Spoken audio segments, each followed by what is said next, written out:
बंगाल में रेप पर फांसी तो पीड़िता की पहचान उजागर करने पर 3 से 5 साल की सजा। पश्चिम बंगाल विधानसभा में मुख्यमंत्री ममता बनर्जी ने अपराजिता एंटी रेप बिल पेश किया, जिसमें राज्य में बलात्कारियों के लिए मौत की सजा का प्रस्ताव है। यह बिल अब पश्चिम बंगाल विधानसभा द्वारा सर्वसम्मति से पारित कर दिया गया है। मसौदा कानून में बलात्कार के दोषी व्यक्तियों के लिए मृत्युदंड की मांग की गई है। इसके अलावा यह बलात्कार के दोषी लोगों के लिए पेरोल के बिना आजीवन कारावास की सजा का प्रावधान करता है। अपराजिता महिला एवं बाल विधेयक, पश्चिम बंगाल आपराधिक कानून और संशोधन विधेयक 2024 शीर्षक वाले इस कानून का उद्देश्य बलात्कार और यौन अपराधों से संबंधित नए प्रावधानों को संशोधित और पेश करके महिलाओं और बच्चों के लिए सुरक्षा को मजबूत करना है।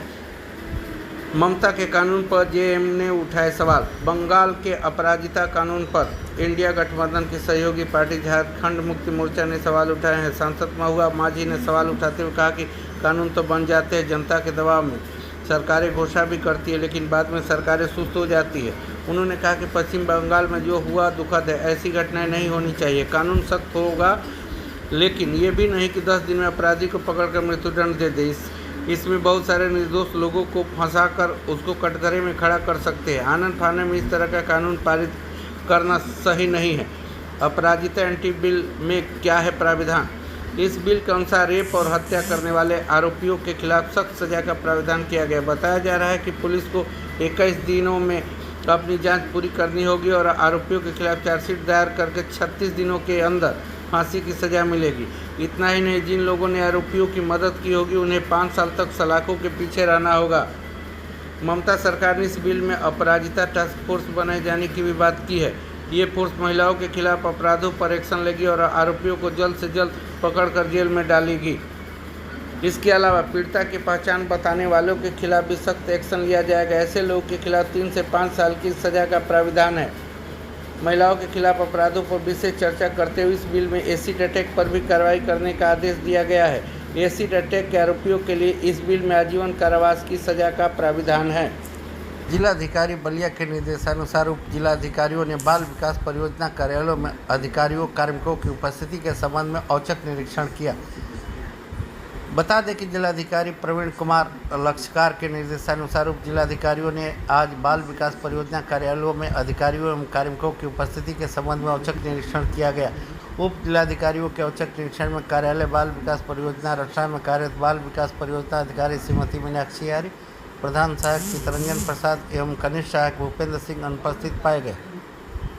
इसी प्रकार कार्यालय बाल विकास परियोजना 15 में कार्यरत प्रभारी बाल विकास परियोजना अधिकारी श्रीमती गिरिजा देवी, मुख्य सेविका रेणु देवी और पत्रवाहक नागेंद्र सिंह अनुपस्थित पाए गए तथा कार्यालय बाल विकास परियोजना बहरिया में कार्यरत कनिष्ठ सहायक राम कुमार व मुख्य सेविका श्रीमती शांति ओझा व चंदा देवी तथा कार्यालय बाल विकास परियोजना हनुमानगंज में कार्यरत कनिष्ठ सहायक नंद कुमार भारती और चतुर्श्रेणी मनोज कुमार सिंह अनुपस्थित पाए गए। कार्यालय बाल विकास परियोजना सीयर में कार्यरत कनिष्ठ सहायक चंदन सिंह तथा कार्यालय बाल विकास परियोजना रेवती में कनिष्ठ सहायक अजीत कुमार पाठक अनुपस्थित पाए गए।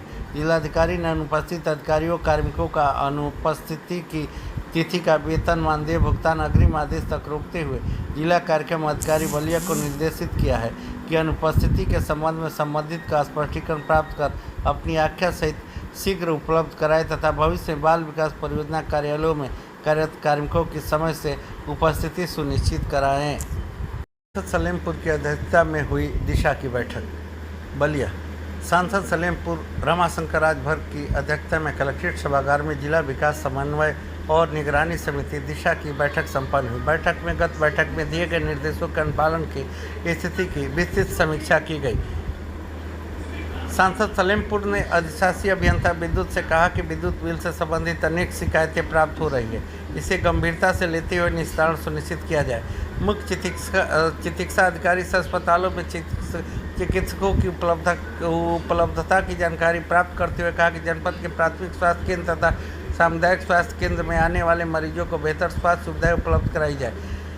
उन्होंने जिला दिव्यांगजन सशक्तिकरण अधिकारी से कहा कि जनपद में दिव्यांगों को चिन्हित कर कृत्रिम उपकरण कैंप लगाकर वितरित किया जाए। कहा कि जिला बेसिक शिक्षा अधिकारी से कहा कि विद्यालयों में मिड डे मील गुणवत्तापूर्ण तथा मेनू के अनुसार बनाया जाना सुनिश्चित किया जाए। उन्होंने अधिशासी अभियंता लोक निर्माण विभाग से कहा कि सड़कों के निर्माण मरम्मत के कार्यों में माननीय जनप्रतिनिधियों से कार्य योजना प्राप्त किया जाए। उन्होंने अधिशासी अभियंता सिंचाई से कहा कि नहरों में टेल तक पानी पहुंचाना सुनिश्चित किया जाए। सांसद ने प्रभागीय वन अधिकारी को निर्देश दिया कि वृक्षारोपण महाअभियान के दौरान लगाए गए पौधों के संरक्षण पर विशेष ध्यान दिया जाए। कहा कि दुग्ध समितियों के बकाये का भी भुगतान शीघ्र सुनिश्चित किया जाए। बैठक में अधिशासी अभियंता ग्रामीण अभियंत्रण विभाग ने बताया कि जनपद में वर्तमान में 9 सड़कों का निर्माण कार्य FDR तकनीकी से चल रहा है, जिस पर सांसद सलेमपुर ने कहा कि निर्माण कार्य शीघ्र पूर्ण कराया जाए। सांसद सलेमपुर ने कहा कि जल जीवन मिशन के अंतर्गत पाइपलाइन बिछाने के दौरान तोड़ी गई सड़कों को निर्धारित समय अवधि में ठीक करा दिया जाए तथा जल जीवन मिशन के अंतर्गत कराए जा रहे सभी कार्यों को तेजी से पूर्ण कराया जाए। उन्होंने प्रधानमंत्री फसल बीमा योजना की समीक्षा के दौरान उप निदेशक कृषि से कहा कि यह सुनिश्चित किया जाए कि किसानों को उनकी फसल क्षति का मुआवजा मिल जाए। किसानों को इसके प्रति जागरूक भी किया जाए। उन्होंने जिला बेसिक शिक्षा अधिकारी से कहा कि यह सुनिश्चित किया जाए कि छात्र छात्राओं को पुस्तक समय से प्राप्त हो जाए। उन्होंने जिला पूर्ति अधिकारी से कहा कि शेष रह गए पात्र लाभार्थियों तक पहुंचकर उन्हें राशन कार्ड से लाभान्वित किया जाए तथा यह भी सुनिश्चित किया जाए कि किसी भी पात्र व्यक्ति का नाम राशन कार्ड से कटने न पाए। सांसद घोषी राजीव राय ने जिला विद्यालय निरीक्षक से कहा कि राजकीय गर्ल्स इंटर कॉलेज रसड़ा में छात्राओं के बैठने के लिए फर्नीचर की व्यवस्था सुनिश्चित किया जाए। सांसद बलिया सनातन पांडे ने जिला अस्पताल में रेडियोलॉजिस्ट की नियुक्ति के लिए आवश्यक कार्रवाई करने के निर्देश दिए, जिस पर CMS ने बताया कि रेडियोलॉजिस्ट की नियुक्ति के लिए जिलाधिकारी के माध्यम से शासन को पत्र प्रेषित किया गया है।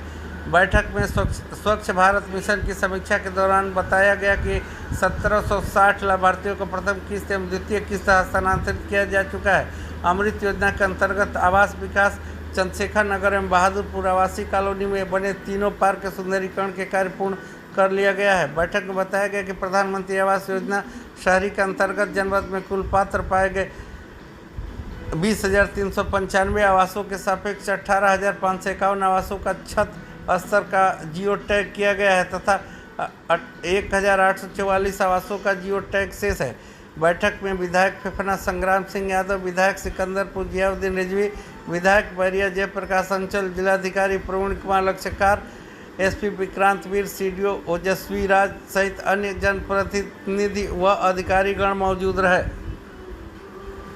जनपद न्यायाधीश जिला विधिक सेवा प्राधिकरण अमित कुमार पाल के आदेशानुसार श्रीमती नीलम ठाकर अपर जनपद न्यायाधीश जिला विधिक सेवा प्राधिकरण अपर न्यायाधीश सचिव जिला विधिक सेवा प्राधिकरण बलिया के अध्यक्षता में मंगलवार को समस्त तहसीलदार सचिव तहसील विधिक सेवा समिति की प्री ट्रायल बैठक राष्ट्रीय लोक अदालत 14 सितंबर व्यापक सफल बनाने के उद्देश्य की गई। बैठक में 14 सितंबर को आयोजित आगामी राष्ट्रीय लोक अदालत बनाए जाने विचार किया गया तथा लंबित मामलों अधिक संख्या में जाने की चर्चा की गई। जिला विधिक सेवा प्राधिकरण के अपर न्यायाधीश हरीश कुमार बैठक तहसीलदार सचिव तहसील विधिक सेवा समिति के क्षेत्राधिकार राजस्व समझौते के आधार पर अधिक से अधिक संख्या में कराकर राष्ट्रीय लोक अदालत बनाने के लिए हर संभव प्रयास किए जाने का दिया गया एवं अधिक से अधिक वादों का निस्तारण पर बल दिया गया। इसी क्रम में यह निर्देश दिया गया कि अदालत का व्यापक प्रचार स्थानीय सहयोग करके करे तथा आम जनता को अदालत जागरूक साथ ही अपने मामलों को यथासंभव प्रावधानों के अधीन रहते हुए सुलह समझौते अदालत के माध्यम से निस्तारण कराने जनता को प्रेरित। बैठक में सरदार मनोज कुमार राय तहसीलदार रोड अंदर तहसीलदार अनिल कुमार प्रवीण एवं तहसीलदार उपस्थित रहे।